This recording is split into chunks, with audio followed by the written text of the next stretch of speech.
Combien de personnes va couper? Na procès hein? Na procès combien de personnes va couper? Qui est caméra za congolais parce que kazaki congolais alinga kaza na souci na biso pe na mawa na biso ya détourner mbongo na biso ba congolais biso tozolo balika mbongo na biso comment ya koki boboya soki balobi ba benga mida aya ko témoigner ya zoboya biso ko simbi famille na ngana opelisa moto ya lobaki ko pelisa yango lelo alali seli biso papa na biso alali mais aya ba justice nzambe ezali ya sali na mokiba beteli maboko mais nzambo azana lolo atali ya bomi combien de personnes bandaka ba kotikaka Félix a commis président combien ba kufi na cabinet ya président to bandaka kaka lelo ba kufi osiko ya papa kufi boloba su coronavirus papa kufi boloba coronavirus eza poison batieli poison lobi mapa yoki mal à l'aise na muto ba solola kine lobi suko abenga kiye balandela ye ba solola kine soki matata poni na lobi yango. Et c'est ce que j'estime. Mais seulement, je veux à ce que ces procès puissent être réellement le début du début.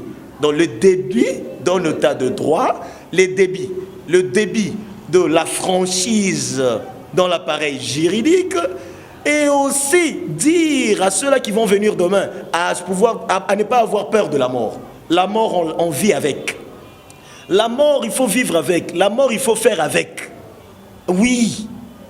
Donc celui qui viendra là-bas ne restera pas aussi éternel. S'il faudrait mourir pour une cause juste, Monsieur X, Madame X qui va venir après Monsieur Raphaël, mourrait pour la cause juste. La cause juste, c'est pas incriminer Kamere, mais aussi ce n'est pas laisser Kamere si il aurait volé de l'argent, parce que tout porte à croire que Monsieur Kamere a trempé la main dans le sac.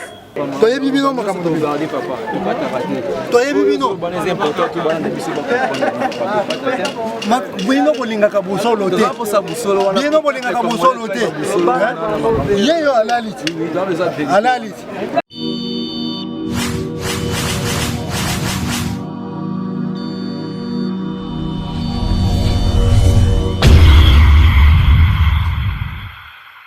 Bozali Belé à Kolanda, RM Live Télévision. Merci les sous-sous.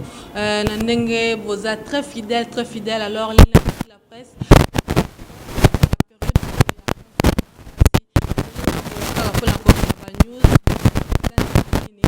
Évolution Makamoupe et d'autres. Pour qu'on fasse d'enfants mingi nanda coupé.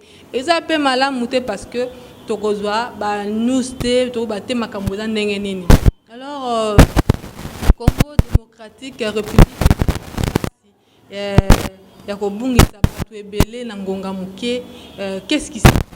Mingi pèse la présidence, mingi ba haut cadre, mingi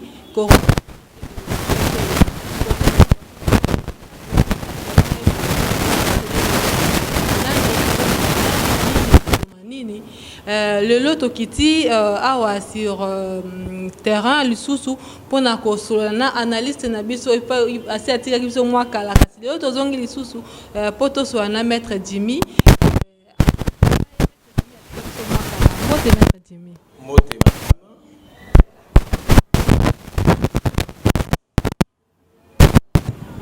Mbote maître Jimmy Mbote madame RM 07.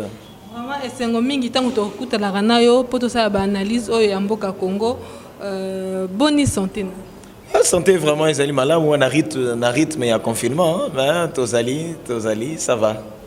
Alors maître Jimmy to kende mwambangu par rapport à Ndeko Vital Kamerhe oyo ado se défendre bien tozolanda ba procès oyo liboso eleka ki tomona ki Ndeko Kamerhe alobaki bien ado kende malamu azosamba makambo nyonso mais kasi liberté provisoire bazoaccorde ye yango te ezali mpo nani?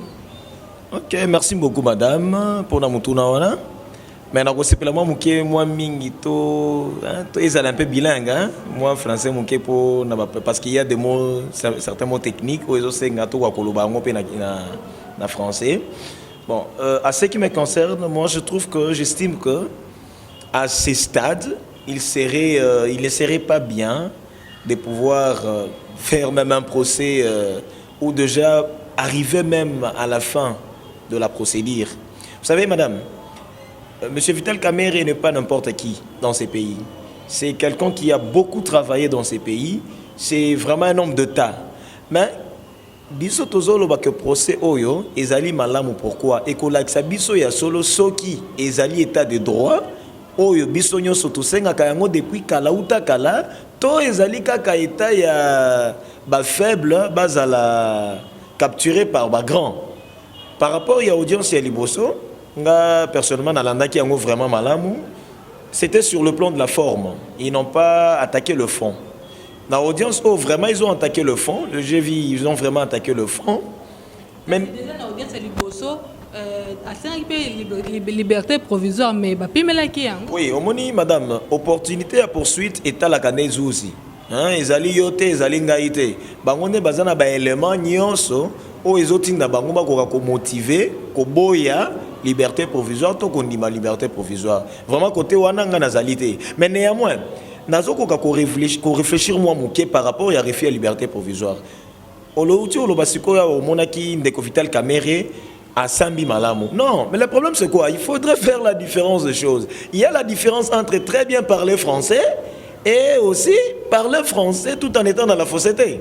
Je ne dis pas que Kamerhe est dans la fausseté, non. Mais seulement moi j'ai constaté une personne qui a été trop avare en parole et qui voulait vraiment parler plus que même ses conseils. Je vois par exemple, madame, bazoloba omozomona infraction et babengi détournement wana o bazali kolandela ndeko Kamerhe ezali nini. Il peut être difficile de yako prouver détournement wana ceux qui seulement peut ba juge basali pe attention te na o batali détournement intellectuel. C'est ça botala nanu Kamerhe azoloba nulle part signature na ezali, n'est-ce pas madame? Nulle part bakomona mokoloto na ye. Mais néanmoins madame, tozomi tuna lisusu mingi alobi pe lisusu ayebi Jamal te, monsieur Jamal te, l'entrepreneur. Mais boni Jamal ya ayebi Kamerhe te kasi Jamal ayebi mwana ya Vital Kamerhe na kombo ya Soraya mpiana. Mais wana te sengeli ko ba ke Jamal peut-être ayebaki Soraya kona na papa na ya liboso jipe mpiana. Non, to évoluer. Ce qui a yebaki est-ce qu'il faut pas qu'on mituna mutuna yako tomituna mituna Jamal asi apsala virement et pas Soraya depuis kalato asali yango kaka uta Kamerhe komi directeur ya qu'est-ce qu'on dit directeur ya cabinet ya chef de l'État là yango Roche ce qui asala kayango moi kala asala kayango pe na lolenge nini est-ce que montant oyo a décaissé kuna o ya tindi a viré kuna ezali montant asala ka jusqu'à preuve du contraire tozana ba réponse wana te. Mais néanmoins yami balé lisusu le chef nani ndeko Kamerhe azoptinda na banque bo pesa bo décaisser mbongo pour les comptes ya Jamal. C'est vrai à lobby ba décaisser lobby bomoni mbongo tango alobaki lelo lobby to lobby wana mbongo wana to monta moko ebwaka mi na compte ya nani ya papa ya mwana ya Kamerhe. Sûrement il y a une relation, il y a un rapport. Donc le juge doit vraiment faire attention, ne pas se fier au beau mot ou au bon discours. Non, mais il faut se fier par rapport au rapprochement parce qu'il fait des injonctions. Il dit accepter. Tant que ça va passation à marché de gré à gré, on a non, sous l'injonction du chef de l'État, accepter tel marché. Sous l'injonction, faites ça. Mais azoboya, ato aboya ki mokolo to ezala. Mais néanmoins, il y a le rapprochement, il y a un intellectuel, un détournement intellectuel. Donc cela ne veut pas dire s'il n'y a pas signature, ça veut dire qu'il n'y a pas de détournement. Raison pour laquelle il y a les invités qui sont venus, et plutôt on a eu des témoins, on a eu un invité de témoins devant la barre. Nous allons voir, il y a Amida qui sera là. Et... Non, non, d'ailleurs c'est ce que j'ai entendu des caméras. Lorsqu'il a entendu que sa femme soit invitée devant la barre comme étant témoin, il a parlé du mot feu. C'est pas le vrai mot, mais vous verrez le feu, ou je vais allumer le feu, quelque chose de semblable. Et là, ça risque de nous amener plus loin à tordre même peut-être le sens de Malobana, parce que place où on a fait, tout le monde a quitté dans la montée. Et mais 2 jours après, juge président Ndeko Raphaël, paix à son âme. En fait, tout ça, il y a un goût sur roche, madame. Maître Jimmy, tout ça, na malobata on lobby était Ndeko Kamere a décaissé son moko et qui pas Jamal, même son moine et que se retrouver dans compte ya Soraya Mpiana. Wana ozo confirmé Ndeko Kamere a tchaki loboko na mbongo ya ba congolais ndenge ba congolais bazolela. Vraiment madame na lobby bongoté to meka ko nuancer. Mais néanmoins parce que jusqu'à preuve du contraire, Ndeko Kamere azali ko bénéficier de la présomption à innocence jusqu'à preuve du contraire. Mais néanmoins, il y a une forte probabilité que Kamere a touché, aurait touché mbongo ya Mbouda babengani Mbouda Matadi to ebengami l'état congolais. Oui, il y a une forte probabilité. Mais à un moment où on a la monnaie qu'on a vraiment qu'on vite en besogne, dans la mesure où Toyo quand Ndeko Bitakwira, parce qu'Azolo Bate Zalaki Bitakura Nde Zalaki, wana et puis Ndeko Bitakura ngana yo. Il y a ça là un contrat, mais tant que passation à marché on est salema qui y a Zalaki té. Est-ce pour autant qu'il faut qu'on incrimine Ndeko Kamere Ndeko nani Bitakwira? Pour audience ya lobby wana et Ndeko le Bitakura non. Et puis toujours le moment manqué par rapport au ministère public. Parce que non, il était déphasé. Non. Comment déphasé? Il faudrait voir le choses dans le sens positif. Ndeko Kamere lui veut montrer qu'il n'a pas laissé les empreintes. Mais les empreintes, nous allons les trouver même intellectuellement. A-t-il appelé la banque? Oui. Avons-nous appris ou avons-nous vu qu'il y a réellement virement du compte Jamal vers Soraya? Oui. Soraya peut-il avoir de relations avec Jamal et que son père ne puisse même pas entendre, ne serait-ce entendre qu'il y a une relation d'affaires, certes, on ne parle pas d'amour ici, avec un homme d'affaires. Non, mais ça c'est faux. En fait, tous est là, procès qui est liboso, mais Ndeko Kamere ngana zo senga seulement Ndeko Kamere, ce qui a solo, toko comme un moment oyo, il y a vérité. Ako kokozongisa mbongo na ngai mbongo na yo mbongo ya Ndeko Kamere meno azali koloba kuna po ezali mbongo ya leta ezali mbongo ya Félix te ezali pe mbongo na yete. Maître Jimmy to pe mama muke to za intervention ya bandeko oyo na domicile ya juge Feu Raphaël oyo atiki biso comme ça tokozonga poto solo la sous suite nango kaka sa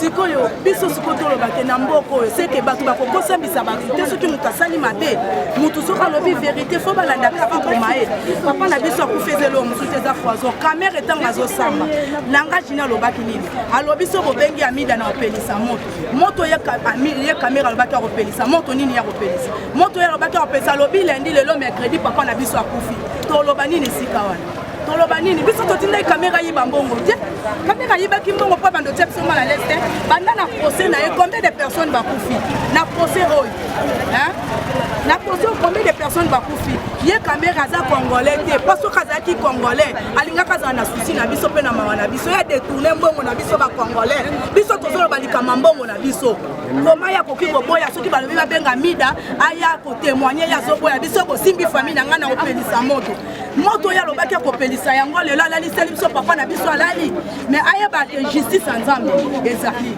ye asali na mokili babeteli ye maboko mais nzambe aza na lolo atali ye abomi combien de personnes bandaka bakoti kaka Félix akomi président combien bakufi na cabinet ya président to bandaka kaka lelo bakufi oyo sikoyo ya papa akufi boloba su coronavirus papa akufi boloba coronavirus eza poison batieli ye poison lobi mapa yoki mal à l'aise na moto basololaki ne lobi suku abengaki ye balandela ye basololaki nini soki ye matata poni nalobi yango soki basololaki ne aloba basololi okokende na ye akendaki akende idielere azongi boye mal à l'aise bamemi yaki akufa tolingi justice eza abusa etikali kozala naturel te est-ce que lui va tirer les alcabons?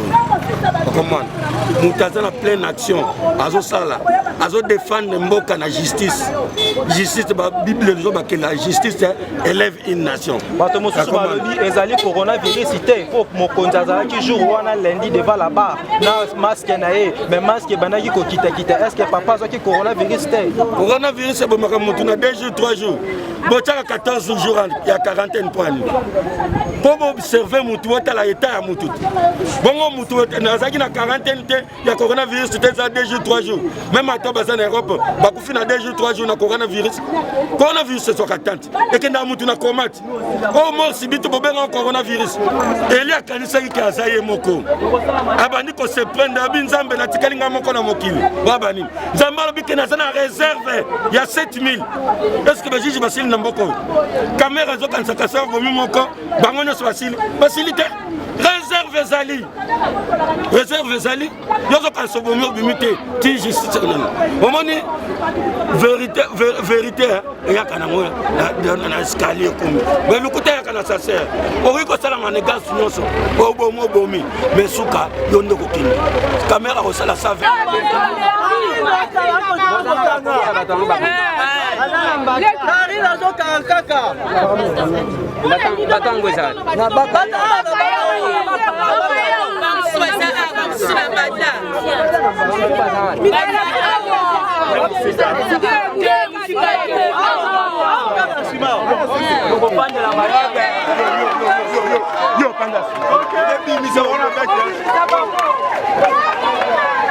Cette nouvelle, ça vous fait quoi?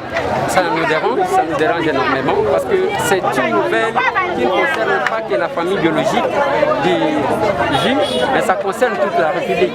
Parce que l'espoir de tout un peuple était fondé sur les juges qui viennent de disparaître. Ce que nous avons appris sur sa disparition, en tout cas nous exigeons l'autopsie. C'est ça la première chose parce qu'on a appris qu'il n'était pas malade. Hier il était à son bureau, 1h du matin il est parti. Et on constate que le ventre a commencé par gonfler, le bras devenait de plus en plus noir. On doit comprendre qu'est-ce qui a tué ce juge-là, dont le peuple congolais a fondé tout son espoir pour voir clair dans cette affaire de détournement des deniers publics. Vous pensez qu'il pourrait avoir un contour après le décès du juge principal? Il pourrait avoir un contour dans ce procès? Bon, en fait, je sais que le fonctionnement de la justice, il devrait être remplacé par quelqu'un d'autre, mais je ne sais pas. Est-ce que la stratégie était d'éliminer celui-là pour le remplacer par quelqu'un qui serait un peu flexible par rapport au premier? Je ne sais pas, mais sinon, ça risque de créer un tollé dans ces pays. Vous pensez que juridiquement, vous pensez que ça peut changer les donnes? Bon, je ne pense pas que ça peut changer les donnes juridiquement, mais si ils ont négocié, parce que tous les juges n'ont pas la même crédibilité. Si celui qui viendra aura la même crédibilité que le premier, je pense que les Congolais verront clair. Merci, honorable. Merci, mon frère.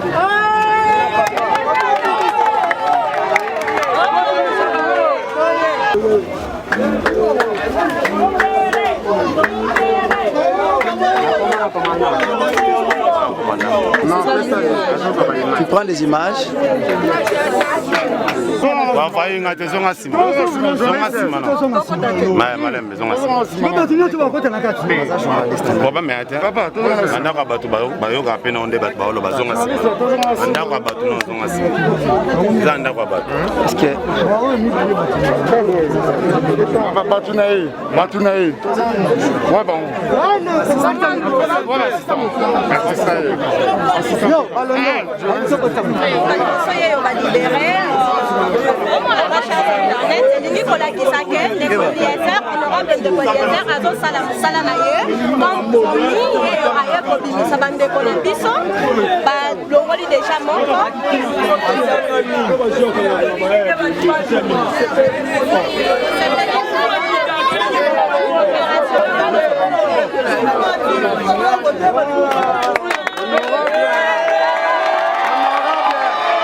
Je n'ai pas parlé. Je n'ai pas parlé. Je n'ai pas parlé. Mais la continue kakaboye, kozonga simate papa, kelebe liboso. Kozonga simate pa kozonga na bilake mabe, kelebe liboso. Umela na komanza.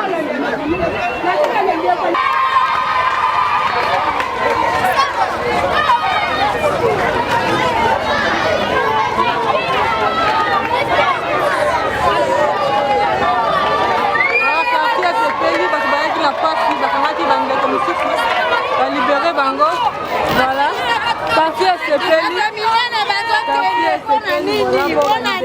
nyonso bakangamaki na kongo oyo bazalaki koassiste bomutu akufaki na quartier na bango mwana.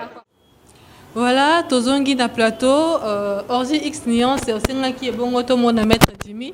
Maître Jimmy yeyo. Maître Jimmy, to uti kolanda ba peuple bazali kolela mbongo, bazali kolela ndenge ndeko akufi ndeko atiki biso. Réaction na yo par rapport ya procès yango. Est-ce que suite ekozala, to il faut tozela, to ekozala ndenge? Vraiment, madame, le journaliste, ezali pas simingi. Ezali pas simingi. Comme on a n'engé batu bazali kolela, ça vraiment pas simingi. Pas loin, il y a cela 2 jours ou 3 jours passés, tout le monde a qui ndeko wana ou auti ko kufa. Azala qui vraiment en forme, ça fait trop mal. Mais de là, madame, nous devons savoir une chose, que la justice ou la procédure ne peut pas s'interrompre à cause de la disparition, de la mort d'une personne faisant partie de la composition. Mais c'est une personne, dans la composition, Azali Zouzi, on va bien Azali président et la composition. C'est une personne qui n'est pas le moindre. Conséquence en droit, Azali Nini. Et Zolo Bateke Bakubandeli la Makamunyo soit à 0, comme disent les uns. Et comme disent les autres, Bakori ko continue. Non. Et les Goloba simplement que na ndenge ya procès na ndenge ya forme juge wana ekosenga ba recomposer composition donc batalela sous composition ya nani ya tribunal ya chambre plutôt ya chambre ba attribuer ngo na chambre mosusu kasi wana batu neti lobi nango ndeko Eliezer que ba ko lukate ba ketia batu oyo bakozala pour ndeko caméra parce que ndeko Raphaël azali ko conseiller caméra makasi te omoni même ndeko Raphaël azali ko sala abana ko conseiller ndeko caméra te Raphaël azalaki alingaki ete vérité et bima polele soki azali ndeko caméra tone au caméra te kasi omoni tozo senga état de droit ezaka mboka te ne comme état de droit le pays est composé de personnes. Ce sont ces personnes-là qui doivent d'abord préalablement eux-mêmes être droits, être justes. C'est qu'en fait, la personne qui viendrait si cette personne-là n'est pas dans le droit, ça va sauter aux yeux, ça sautera directement aux yeux. Kamer est en train de parler. Jusque-là, lorsque Kamer parle, vous sentez qu'il n'y a pas de mensonge. Donc il est vraiment, franchement, ça c'est sans passion. Vous sentez vraiment qu'il est en train de parler et tout en démontrant son innocence. Mais néanmoins, les questions doivent être aussi des questions pas de questions fantaisistes, pas de questions tendancieuses. Il faut aussi poser des questions qui doivent percer le fond. C'est ce que nous étions en train de voir, cette composition-là, entre autres, M. Raphaël. Mais le comble, c'est quoi? Nous attendons que ces procès puissent s'achever. Nous voulons à ce qu'il y ait de juges qui seront à la hauteur de cette mission qui leur a été confiée par l'État congolais, et nous espérons que la vérité va bientôt éclore. Nandimite, ata bolongoli mutu moko, parce que seul mutu o azali na vérité to na bosse mona Congo ezaka M. Raphaël. Bonjour, ceux qui azali ki maître Jimmy azali ki pezuzi botie pe maître Jimmy wana. C'est comme ko bangisa nde ba maître siko ou bien ezali façon moko ya ko bangisa ba juge ba koya na sima. Ceux qui tolobi bongo ezali pe mabe madame. Nini elobi ete zuzi wana akufi po Kamere to ba clan moko ya bato ya Kamere nde ba bomisi. Non, ça aussi il faut enlever ça dans les têtes des Congolais. Mais ici nous sommes en train de faire des analyses objectives. Comment comprendre? Parce que Togo Salanet sur la nomboye, après 10 minutes, que maître Jimmy a Koufi, bah suite à malade des Aébélés. Mais moi j'aurais d'abord souhaité à ce que tout va déterminer d'abord la cause de la mort de Raphaël. Parce qu'on dit d'emblée, il a piqué une crise. Et il y a certains amis qui étaient là, nous autres comme peut changer, nous autres comme Mouindou. Mais quelle crise il y a comme ça s'appelle nous autres Mouindou, Liboumousso qui est celle Covid. Maintenant, on doit mener des investigations pour connaître la cause de la mort du juge président. Et deuxièmement, les enquêtes supposent, l'autopsie d'ailleurs. Et deuxièmement, que la personne coupable, la personne qui serait coupable, puisse encore répondre de ses actes. Si ce serait encore les clans Kamere, si ce serait encore Kamere lui-même, comment, je ne vois pas par quelle magie, personnellement, je ne vois pas comment Kamere va encore... Et comme il posait un Yaroufou là, à fouler, donc les allègues dans le cadre de à fouler. Bon, jusque-là, moi je ne suis pas vraiment dans la mort, mais la mort elle est tragique, ça fait mal, mais néanmoins, il est parti et les intelligences sont encore là, les intelligences restent. Raphaël n'a pas été le seul. Et c'est ce que j'estime. Mais seulement, je veux à ce que ces procès puissent être réellement le début du débit. Donc le débit dans l'état de droit, le débit de la franchise dans l'appareil juridique, et aussi dire à ceux-là qui vont venir demain à ne pas avoir peur de la mort. La mort, on vit avec. La mort, il faut vivre avec. La mort, il faut faire avec. Oui. Donc, celui qui viendra là-bas ne restera pas aussi éternel. S'il faudrait mourir pour une cause juste, Monsieur X, Madame X, qui va venir après Monsieur Raphaël, mourrait pour la cause juste. La cause juste, ce n'est pas incriminer Kamere, mais aussi ce n'est pas laisser Kamere si il aurait volé de l'argent, parce que tout porte à croire que M. Kamere a trempé la main dans le sac. Mais jusque-là, nous n'avons pas encore les éléments. Mais néanmoins, j'ose croire que l'audience prochaine va vraiment éclore cette situation et ce serait très bien clair.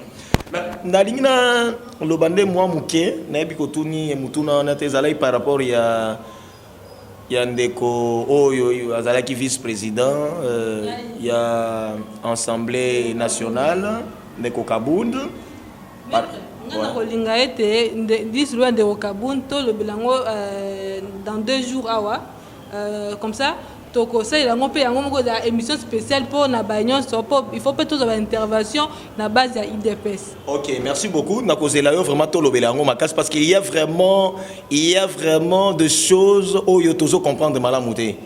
Est-ce réellement mariage wana FCC chez Foezala? Est-ce que réellement Kabund et c'est nani Kabund aussi longtemps que Covid-21 allait tozo battre comme na niveau nini tozo battre batu baso ko kufa mboka est-ce que bobi ke mboka ezwami lisusu na Zambie kuna bakati na mboka ndambo ekei do makambo zali mbilinga mais bozo landaka mutu moko Kabund il faut ko yeba peliso est-ce que Kabund alinga kaza la père Raphaël ami balete bon en fait na kozela yo na émission ce qui se passe. Parce qu'en fait, la politique ne doit pas faire peur. Mais au Congo, la politique commence à faire peur. Soit vous mourrez, soit vous êtes en prison. Est-ce que ceux qui sont en prison ont réellement commis ces infractions? Est-ce que ceux-là qui ne sont pas en prison sont réellement sains? C'est un peu ça, madame. Merci beaucoup.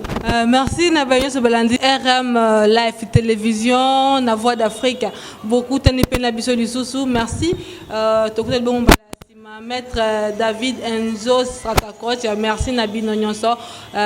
Tout ça qui bongo na esengo ya ko présenter bino émission Oyo. Au revoir et à la prochaine.